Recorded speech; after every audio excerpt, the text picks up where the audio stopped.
Un prêtre donne les derniers sacrements à une femme qui se meurt d'un cancer de l'utérus. Des bougies éclairent la pièce. Les amis et la famille se pressent autour du lit de la mourante.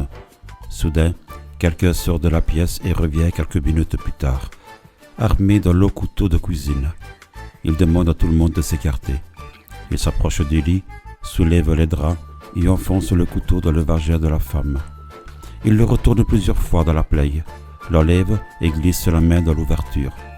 Il retire une énorme tumeur de la taille d'un pamplemousse. Il dépose le couteau et la tumeur se guignolante dans l'évier de la cuisine. Il s'assoit sur une chaise et éclate en sanglots. La femme retrouva totalement la santé. Quant à José Arrigo, l'homme qui opéra ainsi, il devint célèbre du jour au lendemain. Tous ceux que la médecine considérait comme perdus venaient le consulter. Jamais José Arrigo ne se souvint avoir opéré cette femme du cancer. Beaucoup plus tard, quand de telles opérations étaient devenues quotidiennes à Congoas do Campos, sa ville natale, on réalisa qu'Arrigo était en transe quand il soignait les malades. Sa voix changeait. Il parlait avec un fort accent allemand, l'accent d'un certain docteur Adolphus Fritz. Ce dernier, mort en 1918, opérait à travers lui, disait-il. Bien avant que la clinique d'Arrigo n'ouvre, à 7 heures du matin, plus de 200 personnes attendaient déjà pour se faire soigner. Il opérait parfois avec rapidité et brutalité. Il poussait les malades contre le mur, les transperçait d'un couteau non stérilisé qu'il essuyait ensuite sur sa chemise. Pourtant, les malades ne se plaignaient pas et ne semblaient pas souffrir. La blessure saignait très peu et se cicatrisait en quelques jours. Parfois, Arrigo jugeait que la chirurgie psychique n'était pas nécessaire.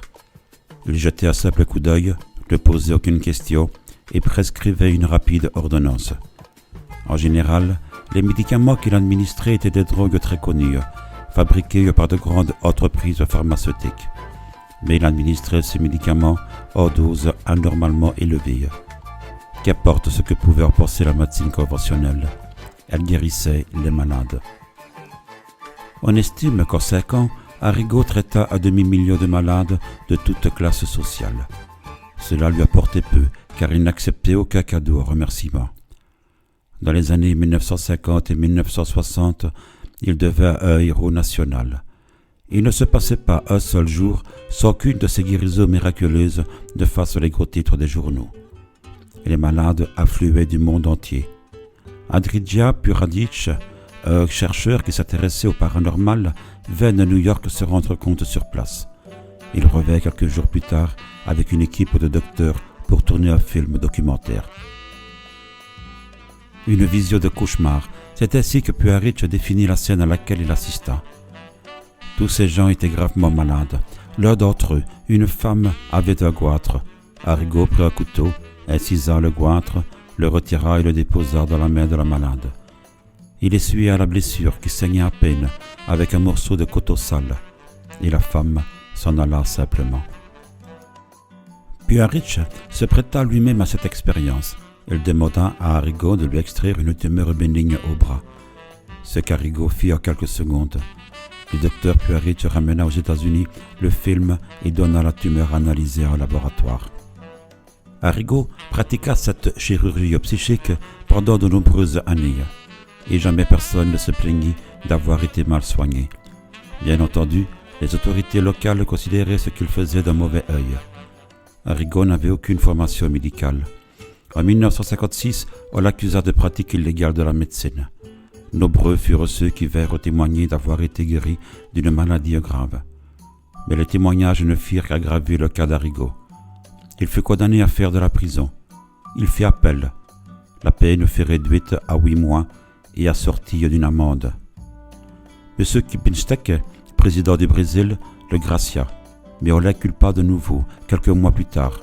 Pendant ces séjours, le directeur de la prison lui permit de quitter sa cellule pour aller soigner les malades. Le procès en appel était présidé par le juge Felipe Inmenzi, qui voulut assister avec un jeune procureur à une de ses opérations, et ce, incognito. Arrigo le démasqua, mais accepta qu'il assiste à une de ses opérations. Il savait qu'ainsi, Il agissait contre la loi, mais il préférait convaincre les hommes de loi qu'il n'y avait pas de supercherie. Arrigo traita en premier une femme que la cataracte avait presque rendue aveugle. Il demanda au juge de tenir lui-même entre ses mains la tête de la malade. Ce dernier, malgré sa répugnance, accepta. John J. Fuller, l'auteur de Arrigo le chirurgien miraculeux, cite dans son livre le témoignage du juge Inmensi. Arrigo saisit un genre de ciseaux à ongles. Il les essuya sur sa chemise. Il n'utilisa aucun désinfectant. Ensuite, il incisa la cornée de l'œil de la malade. Elle ne broncha pas. Pourtant, elle était tout à fait consciente. Il retira la cataracte en quelques secondes. Le procureur et moi-même sommes restés interdits. Puis, Arrigo récita un genre de prière en tenant un morceau de coteau dans sa main. Quelques gouttes de liquide apparurent soudain sur le canton et il s'en servit pour essuyer l'œil de la femme. Nous avons assisté à cette scène de très près. La femme s'en alla guérie. Le juge partit, convaincu qu'Arrigo était un homme remarquable et que son cas méritait d'être étudié scientifiquement. Mais ce qu'Arrigo faisait était illégal. Il fit de son mieux pour l'aider à réduire sa peine. La Cour suprême fédérale examina le cas et décida finalement d'annuler les charges portées contre Arrigo. Il fut relâché le 8 novembre 1965. Certains docteurs n'avaient pas hésité à témoigner en public de ce qu'ils avaient vu. L'un des plus célèbres témoins fut le docteur Harry Lex, chirurgien réputé spécialiste de l'estomac et de l'appareil digestif. Il fut lui aussi invité à tenir la tête du malade pendant qu'Arrigo opérait. Il assista à 4 opérations en une demi-heure et conclut très vite que ce que Arrigo faisait était paranormal. Par contre, il jugea les ordonnances absolument ridicules. Il confia ce témoignage à Guy Playfer. La plupart des médicaments étaient très vieux et on continuait à les trouver seulement parce qu'Arrigo les prescrivait. Certains étaient même dangereux car il les donnait à trop forte dose. Certains aussi étaient chers. Pourtant, même si ce qu'Arrigo prescrivait était absurde, cela semblait avoir été efficace. On peut citer le cas d'une jeune Polonaise atteinte d'un cancer de l'intestin. Son mari était un ami du docteur José Hortensia, radiologue.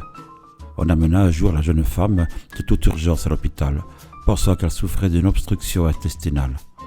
En l'opérant, on découvrit qu'une tumeur bloquait le gros intestin et on effectua une colostomie. Quelque temps plus tard, on la transporta à l'hôpital San Paolo, spécialisé dans la recherche contre le cancer. On l'opéra à nouveau. La maladie se développait à une vitesse alarmante. La jeune femme ne cessait de maigrir et le chirurgien déclara que la médecine ne pouvait plus rien pour elle. Comme tout semblait perdu, on l'emmena chez Arrigo.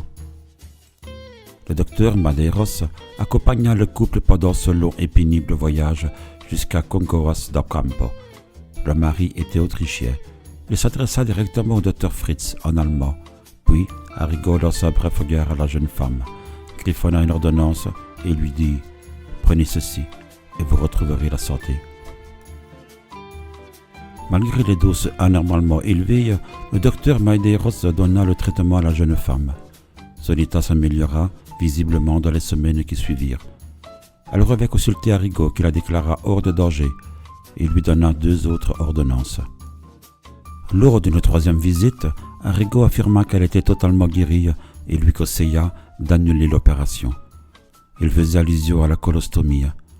On fit les arrangements nécessaires pour cette opération à l'envers. Quand le chirurgien ouvrit l'abdomen, il constata qu'effectivement tout signe de cancer avait disparu. Arrigo trouva la mort dans un accident d'automobile en janvier 1971. Il avait prévenu plusieurs personnes de sa disparition prochaine. La façon dont il soignait les malades reste un mystère. Il ne donna jamais lui-même aucune explication. Il répétait seulement qu'il devait tout à Jésus et au docteur Fritz. La seule fois où on lui montra un film où il était en train d'opérer, il perdit connaissance. Vous avez aimé cette vidéo? Merci de vous abonner pour plus de vidéos insolites, mystérieuses, historiques, poétiques et littéraires. À bientôt.